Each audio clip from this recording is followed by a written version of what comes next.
Students, we have discussed up to in our earlier lecture about the energy flow. Today, we are going to discuss about the ecological pyramids. As pyramids, as you all know that pyramids are broader at the base and narrows when we move from the lower side to the upper side. So, ecological pyramids are the means of showing the relationships among the different trophic levels in an ecosystem. We can define ecological pyramid as the graphic representation of the numbers of the biomass or the status of energy at the different trophic levels in a food chain. So, the biomass, the numbers of the organism and the status of the energy are the parameters of our ecological pyramids. Ecological pyramids represents the total dry mass in a trophic level, means how much amount of biomass is present at the producer level and at the successive level. Or when we talked about the energy, this ecological pyramids shows about the amount of energy available at the each trophic level, that is from the producer level, from the consumer level and the different types of the consumers. The ecological pyramids generally narrows down as we move up, since consumers' efficiency are considered to be bad as compared to the plants. Each species is limited in its total biomass. Whether we talk about the plants or the animals, every species have its tendency to develop its biomass.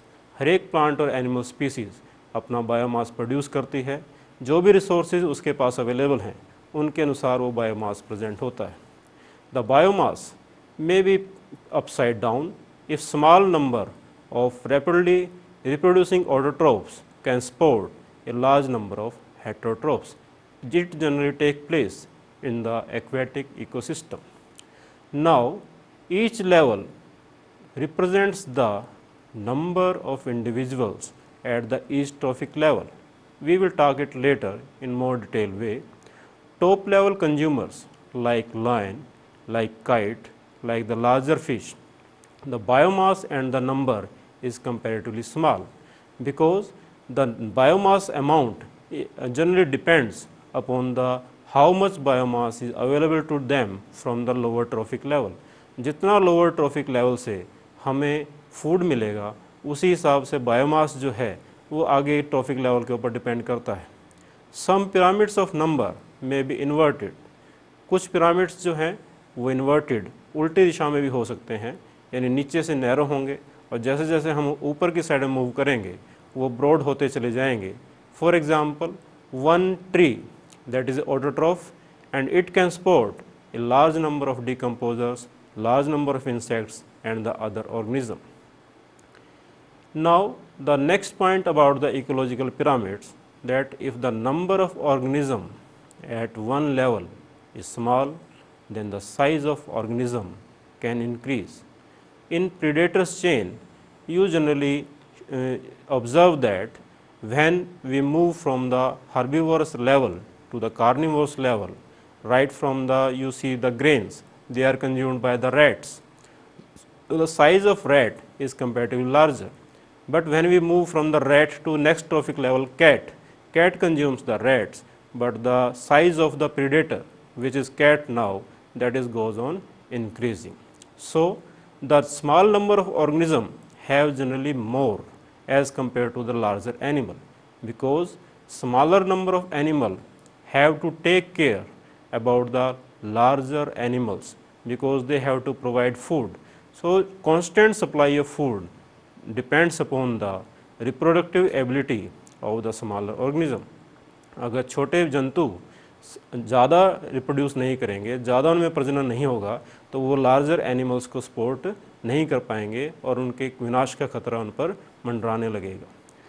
Next slide के अंदर आप देखेंगे, इसके अंदर discuss किया गया है कि Charles Elton, who was an English biologist, developed the idea of the ecological pyramids.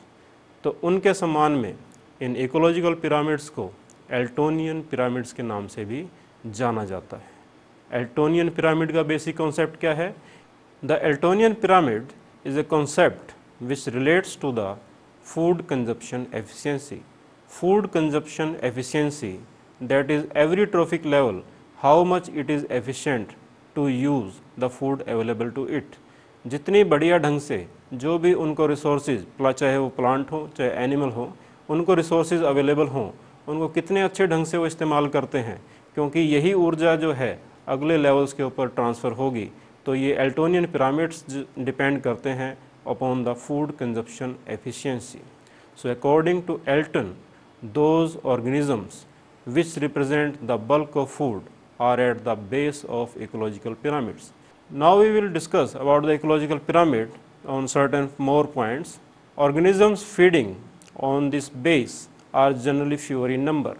यानी जो इकोलॉजिकल पिरामिड जो भी आप पढ़ेंगे, जो बेस है, जो जनरली प्रोड्यूसर्स को माना जाता है, उसके ऑर्गेनिज्म जो हैं उसका संख्या ज़्यादा होगी, और उसके ऊपर जो डिपेंड करने वाले ऑर्गेनिज्म हैं, जो कंज्यूमर्स हैं, उनकी संख्या हर एक ट्रॉफिक लेवल के ऊपर कम होती चली जाएगी। So other subsequent levels on the ascending pyramid represent together the organisms of the remaining level. इसका मीनिंग ये है कि जो सबसे लोअर बेस है वो प्रोड्यूसर्स का बना हुआ होता है, और बाकी जितने भी लेवल, जैसा कि आपको इस चित्र में दिखाई दे रहा है, 3 लेवल बाकी के हैं, वो सारे कंज्यूमर लेवल के ऑर्गेनिज्म होंगे, जिसमें आपके कार्निवोर्स सारे आ जाते हैं, हर्बीवोर्स आ जाते हैं। At each successive level the organisms are generally fewer in number. Now we will discuss about the classifications of ecological pyramids. We can classify the ecological pyramids on the basis of 3 parameters. The first type is the pyramids of number. The second type is the pyramids of biomass. The third parameter, we can say the third type of pyramids are called as the pyramids of energy. Now we will discuss about the pyramids of number. We can define the pyramids of number as the graphic representation depicting the arrangement of number of individuals different trophic level in a food chain. साधारण शब्दों में आप कह सकते हो कि संख्या के अनुसार अलग अलग ट्रॉफिक लेवल के ऊपर अगर हम ऑर्गेनिजम्स को हम बनाएं, उनकी संख्या के अनुसार उनको रखें, तो इस प्रकार से ये पिरामिड्स हमारे सामने आते हैं. So the pyramids of number found in the animal communities all over the world. The shape of the pyramid, that may be upright or it may be inverted depending upon the whether producers individuals are greater in number or lesser in number. जो पहला pyramid आप upright में देख रहे हैं, इसके अंदर producers की संख्या ज़्यादा है, और इन्वर्टेड पिरामिड जो आप देख रहे हैं, इसके अंदर प्रोड्यूसर्स की संख्या कम है, और उन प्रोड्यूसर्स के ऊपर निर्भर करने वाले जंतु हैं, उनकी संख्या धीरे धीरे बढ़ती चली जा रही है. तो वो इन्वर्टेड पिरामिड्स के रूप में आपके सामने है. इन ए प्रीडेटरी फूड चेन, किसी भी प्रीडेटरी फूड चेन के अंदर आप जाएं, चाहे वो ग्रासलैंड के अंदर हो, चाहे वो पोंड इकोसिस्टम के अंदर हो, the pyramid of number is always straight because the size of organism increases with each trophic level from the producer level to the top level, but the number of the organism that goes on decreasing. So the producers are smallest size. चाहे आप grassland ecosystem में पढ़ें, चाहे आप forest ecosystem में पढ़ें, उसके अंदर क्या है, जो प्रोड्यूसर्स हैं they are the smallest but maximum in number, but top carnivores like cat, like lion, like larger fishes, their size may be large but their number is very small. So the number goes on decreasing at each successive level. So this slide shows the shape of upright pyramid of number. The lower level shows you about the producers. As we move from the upright, there are herbivores, the number is decreased. Then primary carnivores, they are fewer in number. They are secondary carnivores, then they are tertiary carnivores. तो आप इसमें देख रहे हैं producers की संख्या सबसे ज़्यादा है और टर्शियरी कार्निवोर्स उनकी संख्या सबसे कम है. Next type is the spindle shape pyramid number. So this is can be studied as the examples of a tree dominated system. So here is a single tree can support a large number of insects that belongs to the trophic level 2. These insects may be preyed upon by the fewer spiders.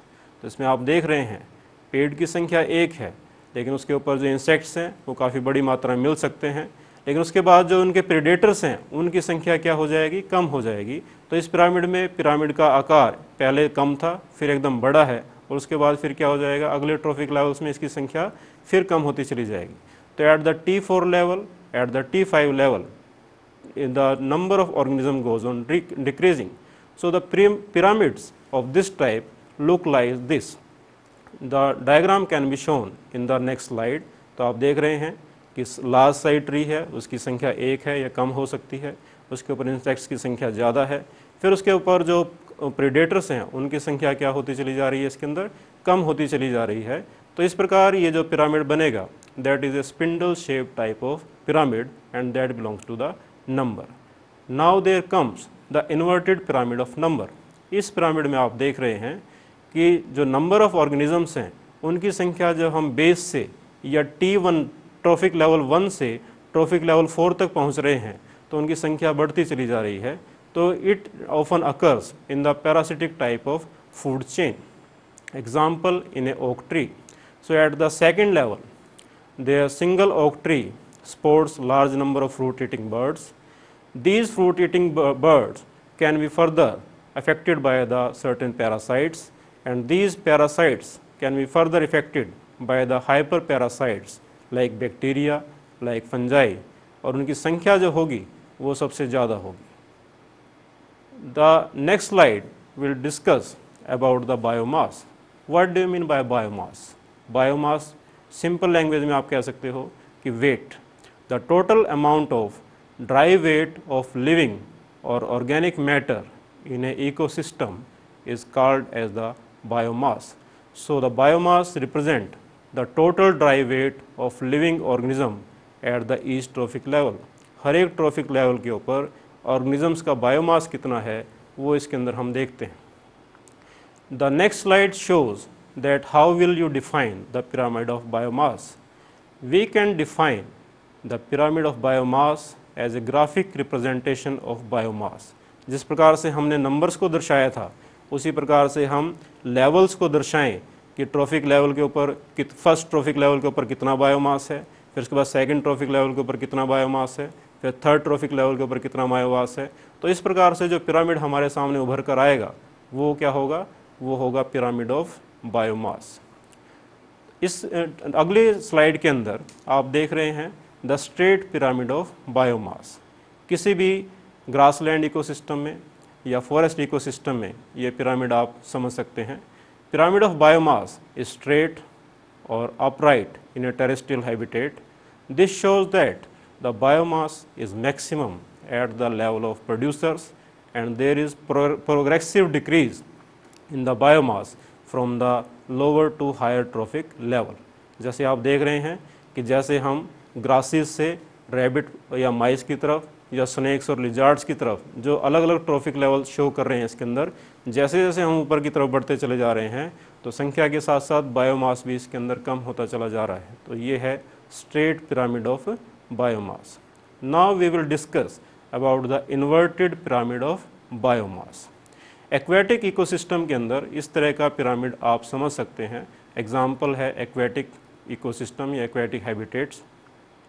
The pyramid of biomass is inverted, where biomass of the trophic level depends upon the reproductive potential and the longevity of the members. जैसे इसमें आप देख रहे हैं कि phytoplanktons हैं उनका biomass कम होता है, उनकी जो रिप्रोडक्टिव कैपेसिटी है वो ज़्यादा होती है। So they can support the large number of zooplanktons. Similarly large number of zooplankton will support the even larger biomass of the small fishes and the large fishes. So at the each trophic level you can see that the biomass goes on increasing, and this forms the inverted pyramids of the biomass. Now we will discuss the third type of pyramids. These pyramids are called as the pyramids of energy. पिछले lecture के अंदर आपने देखा कि flow of energy आपने पढ़ा था तो उसमें आपने ये पढ़ा था कि फ्लो ऑफ एनर्जी जो है हर एक लेवल के ऊपर उसके अंदर कुछ ना कुछ कमी होती चली जाती है, because it is lost in the form of heat. Respiration के दौरान हीट के वजह से उसके अंदर एनर्जी का लॉस होता चला जाता है। तो इस वजह से pyramid of energy that is straight और अपराइट पिरामिड्स क्यों होता है, ये हमेशा सीधा सीधा क्यों होता है, ये स्ट्रेट क्यों होता है, तो आप इसे समझ सकते हैं।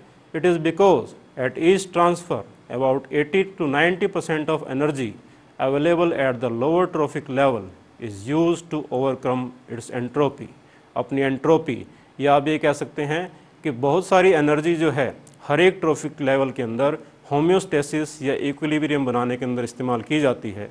तो इस प्रकार से एक ट्रॉफिक लेवल से दूसरे ट्रैफिक लेवल के ऊपर बहुत कम मात्रा में ऊर्जा का आदान प्रदान होता है। सो ओनली 10% ऑफ एनर्जी या 20% of energy is available to the next trophic level. So the pyramid of energy is always upright, और you can say it is a straight pyramid. अगले चित्र में, अगली स्लाइड के अंदर आप देख रहे हैं कि हर एक ट्रॉफिक लेवल को इसमें दिखाया गया है। बेस के अंदर प्रोड्यूसर्स हैं, second trophic level primary consumers का है, तीसरा ट्रॉफिक लेवल सेकेंडरी कंज्यूमर्स का है, और चौथा ट्रॉफिक लेवल इसके अंदर टर्शियरी कंज्यूमर्स का है। जो इस डायग्राम में एरो दिखाया गया है, ये एरो ये शो करता है कि the flow of energy is going on from the producers to the tertiary consumers. क्योंकि आप फ्लो ऑफ एनर्जी पढ़ चुके हैं, तो आप ये कह सकते हैं कि the flow of energy is a one way street, कि जिसके अंदर एक बार आया तो जा सकता है लेकिन जाया नहीं जा सकता। ऊर्जा हमेशा प्रोड्यूसर से टर्शियरी कंज्यूमर्स की तरफ फ्लो करेगी। पिरामिड्स ऑफ एनर्जी को हम ट्रू पिरामिड्स कह सकते हैं।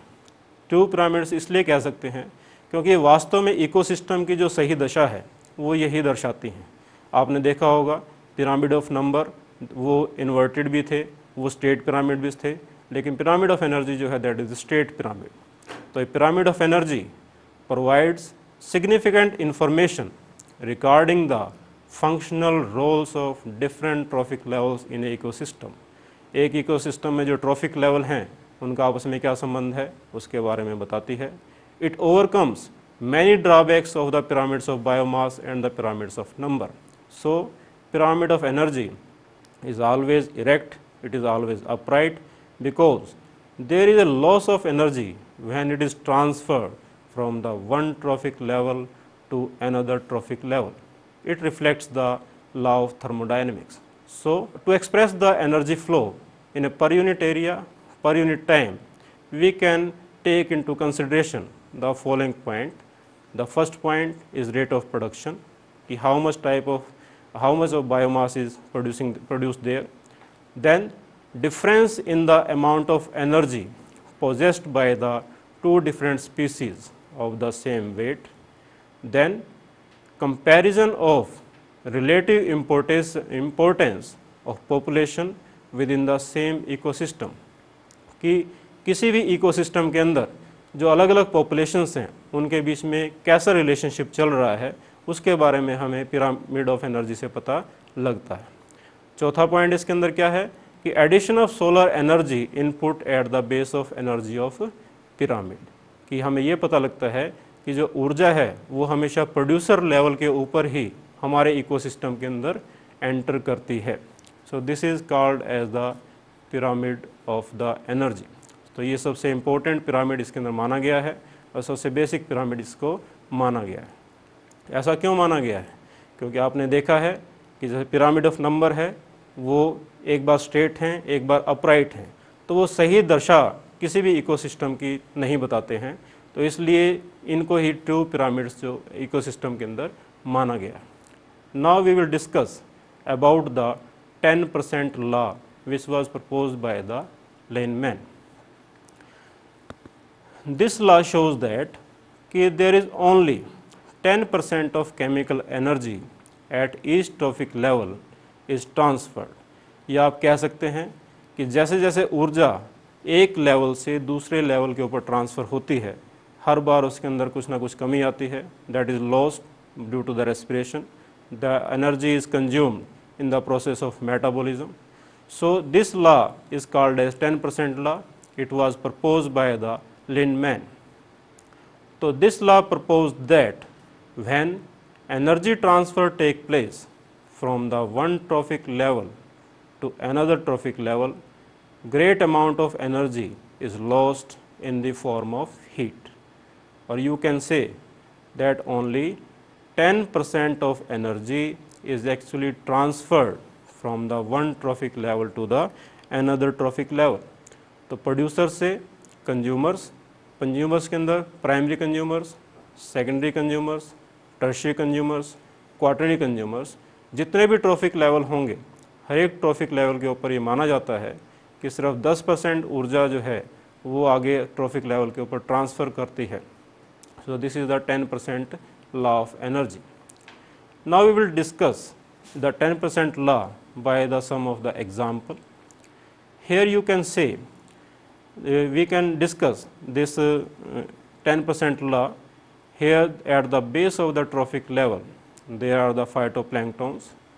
You can consider that the weight of phytoplanktons, that is about 10,000 kilograms. So out of that 9,000 kilogram, या आप ये कह सकते हैं कि जो बायोमास ट्रांसफ़र नहीं हुआ है या जो बायोमास वेस्ट हो गया है due to loss of heat, वो कितना है इसके अंदर 9,000 किलोग्राम है. सिर्फ 1,000 किलोग्राम ही इसके अंदर अगले ट्रॉफिक लेवल के ऊपर ट्रांसफ़र हुआ है. So at the next trophic level there are zooplanktons. Zooplanktons जो हैं वो क्या फॉर्म कर रहे हैं यहाँ पर, अबाउट 1,000 किलोग्राम बायोमास यहाँ पर ट्रांसफ़र हुआ है. अब इसके अंदर आप देखेंगे कि जू प्लैंक्टन से नेक्स्ट लेवल के ऊपर, दैट इज़ ऑफ फिशेस और squid, there is about only 100 kilograms which is being transferred. Out of that कि जो हमारे सेकेंड ट्रॉफिक लेवल के ऊपर 1,000 किलोग्राम का जो बायोमास था वो ट्रांसफ़र, उसमें से सिर्फ 900 किलोग्राम जो है वो या तो ट्रांसफ़र नहीं हुआ है या वो लॉस्ट हो गया है. तो इस प्रकार से सिर्फ 100 किलोग्राम का बायोमास वो अगले लेवल के ऊपर ट्रांसफ़र हुआ है, जिसको फिशेज और स्क्विड के रूप में आप देख सकते हैं. From the level of fishes and squid the biomass available is the 100 kilogram. Out of this 100 kilogram only 10 kilogram of the biomass will be transferred. You can say that here only 90 kilograms of the biomass is not transferred, or that is lost due to the heat, or due to not transferred in any of the way. So this is the level of the seals. Yeah, you can say this is the fourth trophic level. After that, the 10 kilogram of the seals, only 1 kilogram of the biomass is transferred to the last trophic level, and out of that 9 kilogram of the biomass against waste. तो इस चित्र में आप देख रहे हैं, ये आप बायोमास के रूप में भी समझ सकते हैं या फ्लो ऑफ एनर्जी के रूप में भी समझ सकते हैं. तो आप देख सकते हैं इसके अंदर कि फाइटोप्लैंक्टन्स से जू प्लैंक्टन्स की तरफ ऊर्जा जब इसमें ट्रांसफ़र हो रही है, फ्लो ऑफ एनर्जी इसके अंदर हो रहा है, so there is a loss of biomass and there is a loss of energy. And when the biomass is transferred, yeah, you can say when the energy is transferred from the zooplanktons to the fishes and squid, there is again loss of energy. So you can generalize that when we move from the lower level to the upper level, जब हम lower level से upper level की तरफ move करते हैं, तो हर एक level के ऊपर आप देख रहे हैं कि सिर्फ 10% एनर्जी जो है इसके अंदर ट्रांसफ़र हो रही है, बाकी एनर्जी इसके अंदर ट्रांसफ़र नहीं होती है. वो या तो अपने से पहले वाले ट्रॉफिक लेवल के अंदर रह जाती है because 100% energy transfer is not there, या वो जो ट्रॉफिक लेवल फर्स्ट है वो अपने लिए कुछ रेस्पिरेशन करेगा, उस दौरान उस एनर्जी का ट्रांसफ़र उसके अंदर होगा. तो हर लेवल के ऊपर एनर्जी लेवल जो है, एनर्जी जो है वो ट्रांसफ़र इसके अंदर कभी भी 100% नहीं होता, सिर्फ 10% एनर्जी ही इसके अंदर ट्रांसफ़र होती है. तो इस प्रकार से this is the 10% rule of the biomass, या आप कह सकते हैं 10% rule of the energy transfer between the different type of trophic levels. So students, we can discuss this whole of the points in the next slides also. That in this diagram या in this slide आप देख रहे हैं इसके अंदर कि they are primary producers. On these primary producers there are certain, like here like grasshopper, like butterflies. They are herbivores which depends upon the primary producers. So they use some of the energy जो इस diagram के अंदर आपको consumed energy के रूप में दिखाई गई है। इस कंज्यूम्ड एनर्जी में से अब आप देखेंगे कि कुछ एनर्जी जो है वो जो सेकंड लेवल के हमारे कंज्यूमर्स हैं, जो प्राइमरी कंज्यूमर्स जिसको हमने कहा है, वो उसको कुछ को डाइजेस्ट कर लेंगे। कुछ पार्ट जो है, जो भी फूड उन्होंने लिया है वो अनडाइजेस्टेड फॉर्म के अंदर प्रेजेंट होगा और जो कि इकोसिस्टम से बाहर चला जाएगा और जिसको डीकम्पोजर्स अगेंस्ट उसको यूटिलाइज उसको करेंगे। और जो भी फूड हर्बीवोर्स ने डाइजेस्ट किया है उसमें से कुछ हिस्सा वो अपना बॉडी ग्रोथ के लिए, अपने मेटाबॉलिज्म के लिए, अपनी एसिमिलेशन के लिए इस्तेमाल कर लेंगे और कुछ हिस्सा जो है उसका रेस्पिरेशन में चला जाएगा। तो इस प्रकार आप देखोगे कि अगले लेवल के ऊपर जहाँ पर ये एक ओटर आपको दिखाया हुआ है जो कि सेकेंडरी कंज्यूमर्स की श्रेणी में आया हुआ है, तो वहाँ पर आप देखेंगे कि वहाँ पर जो कंज्यूम्ड एनर्जी है वो बहुत कम हो गई है। अगर आप उसका कंपैरिजन प्राइमरी प्रोड्यूसर से और प्राइमरी कंज्यूमर के बीच में करें, उसके बजाय जो है वो कंज्यूम्ड एनर्जी जो है बहुत कम हो गई है। तो इसमें भी जो नॉट कंज्यूम्ड एनर्जी है वो अगेन से जो है डीकम्पोजर्स की फॉर्म के अंदर जाएगी। तो इस प्रकार आप देख रहे हैं कि हर एक लेवल के ऊपर consumed energy that is goes on increasing, या आप कह सकते हैं कि available energy that is goes on decreasing at each successive level, and there are not consumed energy, या जिस एनर्जी का इस्तेमाल नहीं हो रहा है उसकी संख्या जो है वो बढ़ती चली जा रही है। So this signifies that there is pyramid of energy where the level of energy goes on decreasing at each level. Then there are some drawbacks of ecological pyramids. For example, some organisms possesses more than one mode of nutrition, कि जैसे इसके अंदर आप देख सकते हैं कि हम मैन का एग्जाम्पल ले सकते हैं जो कई तरह के ऑर्गेनिजम्स के ऊपर, कई तरह के प्लांट्स के ऊपर डिपेंड करता है। तो उसको किस ट्रॉफिक लेवल के ऊपर रखा जाए और उसको कहाँ पर पिरामिड ऑफ नंबर में हम कहाँ कंसिडर करेंगे उसके बारे में कोई आइडिया नहीं है। There are certain saprotrophs which depends upon the dead organic matter, they can not be adjusted into this pyramid of number, pyramid of biomass. At each trophic level there is certain loss of biomass, जैसे plant से humus की form में, litter की form में कुछ पौधे हैं, कुछ टहनियाँ हैं, वो ख़त्म हो जाती हैं और वो फिर पिरामिड ऑफ नंबर में काउंट नहीं होती हैं या पिरामिड ऑफ बायोमास से निकल जाती हैं, वो इन पिरामिड्स में नहीं दिखाई देती। दूसरा, इकोलॉजिकल पिरामिड्स जो हैं, चाहे हम बायोमास की बात करें चाहे हम नंबर्स की बात करें, the seasonal and diurnal variations are not depicted in the pyramids. किसी सीज़न के अंदर प्रोडक्टिविटी बढ़ सकती है, प्रोडक्टिव बढ़ने से बायोमास उसका बढ़ सकता है। किसी सीज़न के अंदर जो डायurnal वेरिएशन होने की वजह से प्रोडक्टिविटी का डिफरेंस आ सकता है, वो बायोमास जो है वो शो नहीं करते हैं।